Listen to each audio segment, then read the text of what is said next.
지난해까지 통계청 이 경제활동 인구 조사에 따르면 한 10년 정도, 10년 기간 동안 대한민국의 직장에서의 퇴직하는 나이, 이 퇴직하는 나이의 평균 나이가 49.3세라고 합니다.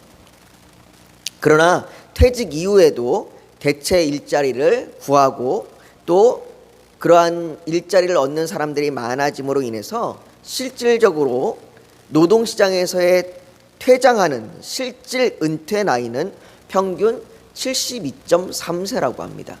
그러니까 72세가 넘어갈 때까지 또는 그 전후반으로 계속해서 일하는 사회가 우리나라라고 이야기하는 것이죠. 기업의 퇴직 나이가 낮아짐과 또 사회의 급격한 노령화로 인해서 우리 사회에서는 은퇴라는 것이 이제는 마무리가 아닌 또 하나의 다른 시작의 의미를 갖기 시작했습니다. 내가 직장에서 은퇴한다고 해서 그것이 끝이 아니고 이제는 또 다른 일자리를 구하는 시대가 되었던 거죠. 많은 분이 은퇴 이후에 새로운 일을 하기 시작합니다. 은퇴 이후에 시작하는 새로운 일은 경제적인 소득이 있는 일도 있을 수 있고 또 때로는 경제적인 소득과 상관없는 그런 일도 있을 수 있습니다. 저는 오늘 본문을 준비하면서 오늘 본문 말씀을 듣는 성도들 대다수가, 저희 교회 성도들 대다수가 이미 은퇴 이후의 삶을 살고 계시는 분들입니다. 그런 분들에게 이 직장 일을 하시는 분들, 그런 분들 중에는 이미 직장 일을 하고 계시는 분들도 계시고 또 직장 일과 상관없는 그런 분들도 계실 텐데 어떻게 말씀을 전해야 하는지 고민하게 됐습니다. 아마도 직장 일을 하지 않으시는 분들은 오늘 말씀 제목이 성도의 직장이라고 되어 있기에 나와는 상관없는 그러한 말씀이라고 생각할 수도 있기 때문입니다. 그래서 우리는 먼저 오늘 성도들에게 일이라고 하는 거, 내가 일한다라고 하는 개념이 단순히 직장에서 일하고 있다라는 생각에서 벗어나서 더 확장되어야 한다고 그렇게 말씀을 드리고 싶습니다. 은퇴 이후의 삶, 노령의 삶에도 우리는 일을 합니다. 이것은 단순히 직장에서의 다니는 것을 말하는 것을 이야기하는 것은 아닙니다. 직장에서 일하는 것 외에도 우리는 계속해서 일을 합니다. 일을 한다는 것은 사회학적으로 이렇게 분석합니다. 내가 분명한 목표의식을 가지고 에너지를 확장하는 것, 이게 일이랍니다. 가령 예를 들어 내가 가족의 건강을 위해서 식사를 준비하고 있다면 그 역시 일을 하는 겁니다. 또한 내가 나의 건강을 위해서 매일 산책하러 나가고 있다면 이 역시 일을 하는 겁니다. 캐나다의 리젠트 칼리지와 또 밴쿠버의 캐리올 신학교에서 교수로 지내셨던 폴 스티븐스 목사님이라고 하는 분이 그가 쓴 나이들매 신학이라고 하는 그런 책에서 노년이 되어서 단순히 직장이 아님에도 일을 하고 있는 사람들을 소개합니다. 그분이 소개하는 분들 몇몇 분들이 있는데 한번 들어보십시오. 샘이라고 하는 분, 샘은 보잉 747 기장에서 은퇴했고 그때부터 보트를 수리하는 일을 해왔는데 그건 그가 항상 좋아하던 일이었다. 엘리너는 큰 금융회사의 간부였고 지금은 어느 교회에서 행정 업무를 맡고 있다. 에드는 고등학교 디자인 기술 교사였는데 은퇴 후에는 가난한 사람들의 집을 고쳐주는 자원봉사를 하고 있다. 병원교회 목사로 활동했던 린다는 지금은 양로원에서 봉사활동을 한다. 데럴은 학교 상담교사였는데 지금은 교도소 안의 사람과 밖에 있는 사람을 연결하는 기관에서 봉사자로 일한다. 멜린다는 비서로 일했고 현재는 비영리 기관 두 곳에서 비서로 봉사하고 있다. 리는 평생 식물성 기름 생산업에 종사했는데 은퇴한 뒤에는 오랜 경력을 살려 어느 기관을 운영하면서 식용유를 재활용할 뿐만 아니라 유엔과 함께 여러 나라의 식습관을 고단백으로 바꾸는 방법을 자문하고 있다. 산드라는 전업주부였지만 어떤 의미에서는 은퇴한 적이 없다. 그렇죠. 전업주부는 은퇴가 없으니까요. 다만 이제 막 은퇴한 남편에게 나는 이제 점심 식사 준비를 안 할 거예요 라고 말한 적은 있다. 그녀는 지금 훨씬 더 작아진 콘도 스위트룸을 관리할 뿐 아니라 손주들을 돌보며 운전도 해주고 있다라고 말합니다. 이 모든 것을 우리는 일하고 있다라고 말할 수 있습니다. 내가 직장에서 일하는 것뿐만 아니라 내가 봉사를 하는 것, 내가 가족을 돌보는 것 모두가 다 일입니다. 그렇다면 여러분들도 일을 하고 있는 겁니다. 그리고 오늘 하루도 각자가 일을 하셨을 겁니다. 성도들에게 일을 한다는 것은 매우 중요합니다. 성도들이 노년이든 젊을 때든 어린아이든 일을 한다는 건 매우 중요한 거예요. 왜냐하면 일을 한다는 것은 하나님께 영광을 돌리는 것이기 때문입니다. 하나님께 영광을 돌린다는 것, 우리가 지난주 주일 오후 예배에도 살펴봤지만 영광을 돌린다는 건 하나님을 반영하는 거라고 말씀을 드렸습니다. 하나님을 닮아가는 겁니다. 하나님께서는 처음부터 일하셨습니다. 창세기 1장 31절은 하나님이 지으신 그 모든 것을 보시니 보시기에 심히 좋았더라 라고 말씀하십니다. 하나님은 모든 만물을 지으시는 일을 하셨습니다. 그리고 그 일을 하신 것을 인하여 좋았더라, 기뻐하셨습니다. 즐거워하셨습니다. 하나님은 일하시는 것을 즐거워하시는 분이십니다. 그리고 일하시는 것으로 기뻐하시는 분이십니다. 그뿐 아니라 창세기 1장 28절은 하나님이 그들에게 복을 주시며 하나님이 그들에게 이르시되 생육하고 번성하여 땅에 충만하라, 땅을 정복하라, 바다의 물고기와 하늘의 새와 땅에 있는 모든 물생물을 다스리라 라는 말씀으로 우리에게도, 인간에게도 사람에게도 일을 하게 하셨습니다. 사람은 하나님을 닮아서 일을 합니다. 그리고 그 일을 통해서 하나님이 기뻐하신 것처럼 사람도 기뻐합니다. 우리는 때때로 일을 한다는 것을 고통이라고 생각하거나 아담과 하와의 범죄로 인하여 내려지는 저주라고 생각하는 때가 있습니다. 내가 이렇게 수고하고 땀을 흘리는 것, 내가 이렇게 직장에서 일을 하는 것, 이건 저주고 고통이라고 생각하는 경우가 있습니다. 그러나 아닙니다. 일을 한다는 것은 기쁨이며 하나님을 반영하는 겁니다. 물론 아담의 범죄 이후에 노동을 해야 하는 현장은 가시와 엉겅퀴가 나와 있습니다. 우리가 일하는 현장은 죄로 인하여 서로 이익을 얻기 위해 정치적인 이용을 하는 경우도 있고 힘의 논리에 따른 횡포가 이루어지기도 합니다. 땀을 흘려야 하고 수고를 해야 합니다. 내가 애를 쓰고 내 에너지를 발산을 다 해야 합니다. 그러나 죄로 인한 잘못된 환경이 만들어졌다고 해서 노동이라고 하는 자체, 일을 한다는 자체가 잘못된 것은 아닙니다. 노동 자체는 악한 것이 아닙니다. 노동은 하나님의 기쁨을 누리도록 우리에게 주어진 축복입니다. 그래서 예수님께서도 요한복음 5장 17절에 예수께서 그들에게 이르시되 내 아버지께서 이제까지 일하시니 나도 일한다 라고 말씀하십니다. 예수님도 일하셨습니다. 그리고 그 일하심으로 인하여 기뻐하실 뿐만 아니라 하나님께 영광을 돌렸습니다. 사랑하는 성도 여러분, 우리는 일을 함으로 하나님께 영광을 돌립니다. 거듭 말씀드립니다. 이 일을 한다는 것은 단순히 직장에서 하는 것을 말씀드리는 것이 아닙니다. 그래서 어쩌면 오늘날의 사회에서 은퇴 이후의 삶이 더 중요한지도 모릅니다. 은퇴 전에는 그냥 직장 일만 오로지 생각하며 오다가 은퇴 이후의 내 삶은 이제 다른 기점에 이르렀기 때문입니다. 젊은 시절은 경제적인 이유로 인해서 주어진 직장에서의 삶을 바치면서 보냈다면 이제 은퇴 이후에 나를 향한 하나님의 부르심, 이것을 다시 한번 들여다볼 수 있습니다. 이런 하나님의 부르심을 소명이라고 말합니다. 소명은 젊을 때만 오는 것이 아닙니다. 소명은 내 한 번 오고 끝나는 것이 아닙니다. 아브라함은 그의 나이 75세에 하나님의 부르심을 받았습니다. 모세는 80세에 하나님의 부르심을 받았습니다. 사가랴, 안나, 시몬 등 성경의 많은 사람들이 노년 때에 하나님의 소명을 받았습니다. 모세는 말 그대로 이미 은퇴한 사람이었습니다. 그런데 하나님의 소명을 받았던 거죠. 여러분, 젊은 시절에는 내 힘으로 할 수 있는 것이 많다고 느끼는 때입니다. 그렇게 내 힘으로 많은 일을 이루려고도 합니다. 고신대학교 교수이신 박신웅 교수님이 쓰신 노년 사용 설명서라는 책에 마더 테레사와 관련한 이야기가 있습니다. 한번 들어보세요.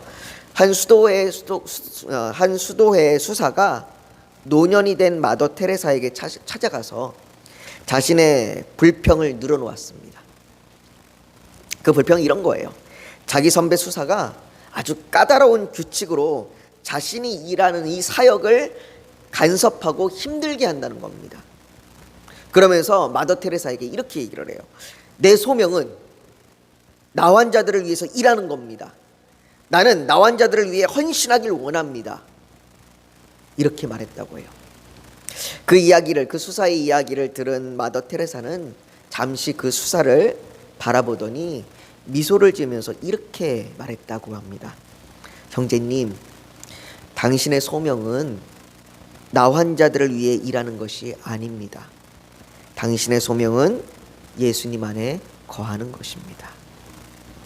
하나님 안에서 소명을 발견하고 이루어가는 건 힘을 빼는 시간이 필요합니다. 포기하는 시간이 필요합니다. 이 수사처럼 내가 나환자들에게 섬기는, 내가 뭔가를 하는 것, 이런 걸 내려놓아야 할 시간이 필요합니다. 모세가 젊은 시절에 내 힘으로 내 권력으로 어떻게 해보겠다라고 했던 그것을 내려놓는 40년의 미디안의 시간이 필요했습니다. 내가 예수님 안에 머무는 시간이 필요합니다. 그래서 은퇴 이후의 시간이 중요합니다. 은퇴 이후의 시간 혹은 노년의 시간은 이런 힘을 빼는 시간을 지내온 때입니다. 그렇다면 하나님께서 나에게 소명을 주시고 일을 하게 하신다면 우리는 그 일을 어떻게 하나님의 영광을 나타낼 수 있습니까? 우리가 어떻게 그 일을 통해서 하나님의 영광을 나타낼 수 있을까요? 오늘 본문 22절에서부터 24절 말씀에 이렇게 이야기합니다. 우리 같이 한번 읽어볼까요? 22절부터 24절까지 같이 읽겠습니다. 시작. 종들아, 모든 일에 육신의 상전들에게 순종하되 사람을 기쁘게 하는 자와 같이 눈가림만 하지 말고 오직 주를 두려워하여 성실한 마음으로 하라.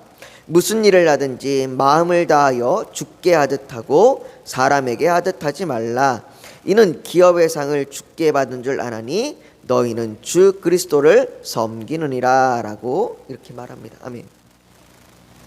오늘 바울은 종들에게 이야기합니다. 종들아, 너희가 상전, 너희 주인을 섬겨라. 그런데 섬길 때에, 주인을 통해서 일을 할 때에, 주인에게 고용되어 일을 할 때에 너희가 일하는 것이 주 그리스도를 섬기는 것이다 라고 이야기를 해요. 바울은 우리의 일이 주 그리스도를 섬기는 것 같다고 말합니다. 여러분들이 직장에서 하는 일이, 여러분들이 가정에서 하는 일이, 또 여러분들의 에너지를 발산하면서 하는 일이 주 그리스도를 섬기는 일과 같다고 말합니다. 그러니 두려움과 성실한 마음으로 주님께 하듯이 하라고 말하는 것이죠. 우리가 일을 한다라고 하는 것을 그리스 원어로는 사역한다라고 하는 의미의 섬김이라는 의미가 담겨 있습니다. 하나님께서는 우리에게 주어진 일을 통하여 이웃을 섬기고 사랑하기를 원하십니다. 팀 켈러 목사님이 쓰신 일과 영성이라는 책에 종교개혁자였던 마르틴 루터, 이 마틴 루터의 그 주석의 내용을 인용하면서 이야기를 하는데요. 이렇게 이야기해요. 루터가 이렇게 이야기했답니다. 굳이 인간이 쟁기질을 하고 씨앗을 뿌리지 않아도 하나님은 쉬 나달과 과일을 주실 수 있지만 그러고 싶어 하지 않으신다라고 말합니다. 하나님은 우리에게 충분히 우리가 일을 하지 않아도 우리에게 먹을 것과 입을 것을 제공해 주실 수 있으십니다. 우리가 굳이 농사를 짓지 않아도 농작물이 자라게 하실 수 있으신 분이십니다. 하지만 하나님은 그렇게 하지 않으십니다. 그렇게 하고 싶어 하지 않으십니다. 그러면서 하나님께서 그렇게 하시는 이유를, 그렇게 우리에게 일을 하게끔 하시는 이유를 예를 들어 설명하기를 이렇게 설명해요. 루터가 말하기를 아버지 어머니는 자녀들의 소원을 무엇이든 다 들어주길 원하지만 한편으로는 부지런하고 성실하며 책임질 줄 아는 인간으로 성장하길 기대한다. 그래서 아들, 딸들에게 일을 시킨다. 직접 하면 더 잘할 수 있겠지만 자식들이 성숙해지도록 돕는 쪽을 택한다. 부지런하고 성실해야 해낼 수 있는 일을 맡겨서 평생의 기묘한 자질을 심어 주려는 뜻이다 라고 말합니다. 그리고 루터는 이런 사람들이 각자에게 맡겨진 일들을 성실함으로 잘 섬기는 이웃들을 통하여, 그러한 이웃들을 통하여 사람들 사이에 평화를 이룰 수 있다고, 평화를 가져온다고 말합니다. 이처럼 우리에게 맡기신 일은 이 선한 일들을 통해서 성실함과 두려움으로 우리가 주를 섬기듯이 잘하는 것은 우리에게 속한 이웃을 사랑하는 실제적인 방법입니다. 그러니까 우리에게 맡겨진 일을 잘 감당할 때에, 우리는 그것을 성실하게 잘 감당할 때에 그것이 옳지 않은 일이 아닌 이상, 그것이 선한 일이라면, 옳은 일이라면 그것은 이웃을 돕는 일입니다. 생각해 보십시오. 농사가 농사를 짓기를 게을리한다고 생각해 보십시오. 그럼 아마 우리는 먹을 것을 구하지 못할 겁니다. 지금 우크라이나에 전쟁이 일어남으로 인하여 세계적으로 이 밀값이 얼마나 많이 올라갔습니까? 아마 농사꾼들이 다 일을 포기한다면 이것은 천정부지로 높이 쳐올라서 우리는 굶어 죽는 사람들이 수두룩하게 나타날 거예요. 농사꾼뿐이겠습니까? 공장에서 일하는 사람들도 마찬가지일 겁니다. 자동차를 생산하는 생산업체에서 자동차를 생산하지 않는다면 많은 사람들이 자동차를 구하기 위해서 어렵고 힘들어야 합니다. 지금도 자동차를 새로 구매하는 사람들은 몇 개월을 더 기다려야 한다고 이야기를 해요. 심지어 1년 이상 기다려야 하는 경우도 지금 발생하고 있다고 하죠. 정치인들이 자기가 맡겨진 정치를 잘 하지 못할 때에 국가가 전체적으로 어려움을 겪기도 합니다. 이처럼 우리가 우리에게 맡겨진 일들을 잘 성실히 수행할 때에 그것은 이웃을 섬기고 이웃을 사랑하는 실제적인 모습이 됩니다. 실제적인 방법이 됩니다. 계속해서 바울은 일에 고용되어 있는 종들에게만 말할 뿐 아니라 4장 1절에는 상전들에게 말합니다. 고용하는 사람들에게, 이 주인들에게 말합니다. 이렇게 얘기합니다. 우리 한번 4장 1절을 같이 읽습니다. 같이 읽어볼까요? 같이 읽겠습니다. 시작. 상전들아, 의와 공평을 종들에게 베풀지니 너희에게도 하늘에 상전이 계심을 알지어다. 바울은 상전들에게 의와 공평을 베풀어야 한다고 말합니다. 우리는 이 의와 공평을 생각할 때에 각자의 기준으로 생각합니다. 기업가와 노동자, 남자와 여자 모두 의와 공평을 이야기합니다. 여러분들 노사 간의 갈등이 일어나는 걸 한번 잘 지켜보십시오. 노동자나 사용자 모두 다 공평을 이야기를 해요. 이렇게 줘야, 임금을 이렇게 줘야 공평하다고 이야기를 하고, 우리가 너에게 이런 혜택을 여기까지 혜택을 주어야 너희와 우리가 공평하다고 이야기합니다. 남자와 여자도 마찬가지입니다. 이렇게 해야, 내가 할 수 있는 한 이렇게 해야 공평하다고 이야기합니다. 뿐만 아닙니다. 모든 기관과 정치와 국가도 마찬가지입니다. 나라와 나라도 마찬가지입니다. 각자가 생각하는 의와 공평이 다 달라요. 각자마다 기준이 다 다릅니다. 교회 안에도 마찬가지예요. 교회 안에도 각자가 생각하는 의와 공평의 기준이 다릅니다. 각자의 주장은 자신들이 더 이익을 얻는 것이라고 말하지 않습니다. 그렇게 해야 내가 이익을 더 얻는다고 얘기하지 않고 그렇게 해야 공평하다고 이야기합니다. 이처럼 우리가 말하는 의와 공평은 자기 기준에 따라 변합니다. 그러면 지금 바울이 말하고 있는 상전들아 의와 공평을 종들에게 베풀지니라고 이야기하면, 요 말만 얘기하면 상전들은 각자 자기의 기준으로 의와 공평을 세우고 상전들에게 대할 겁니다. 그러면서 바울에게 얘기하겠죠. 나는 의롭게 대했습니다. 나는 공평하게 대했습니다. 여러분들 기업가들에게 물어보십시오. 나는 폭리를 취했습니다. 나는 저들을 쥐어짤 겁니다. 저들의 노동력을 아주 쥐어짤 겁니다. 이렇게 얘기하는 사람들이 어떻겠습니까? 그렇게 바울이 말하는 의와 공평은 자신들이 말하는 기준의 의와 공평이 아닌 하나님 나라가 말하는 의와 공평입니다.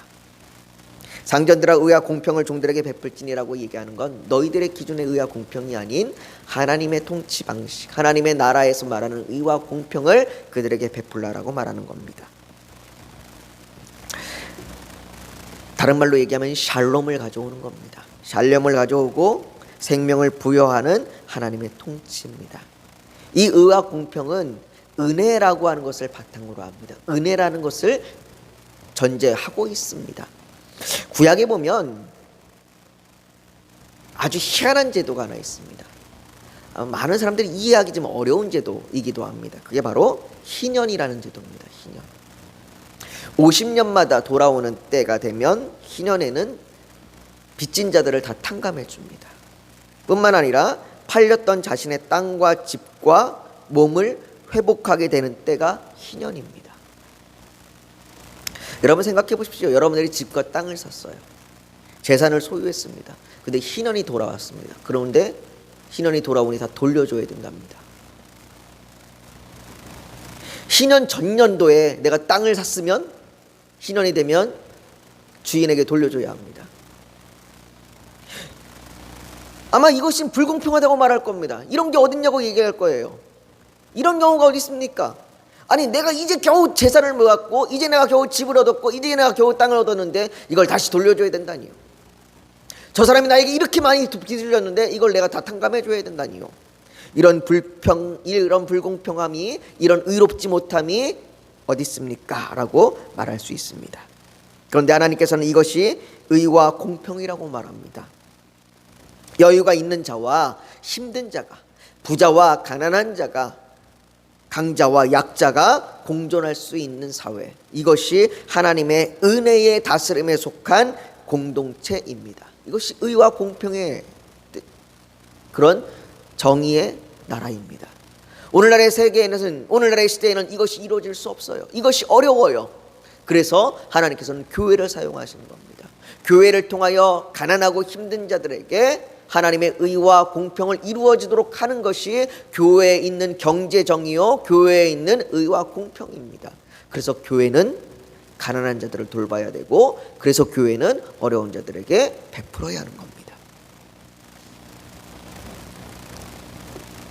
예수 그리스도를 통하여 이 땅에 이루어진 은혜의 때 하나님 나라가 바로 이 의와 공평이 이루어진 것이고, 오늘날 우리 교회가 이것을 이루어가는 것이죠.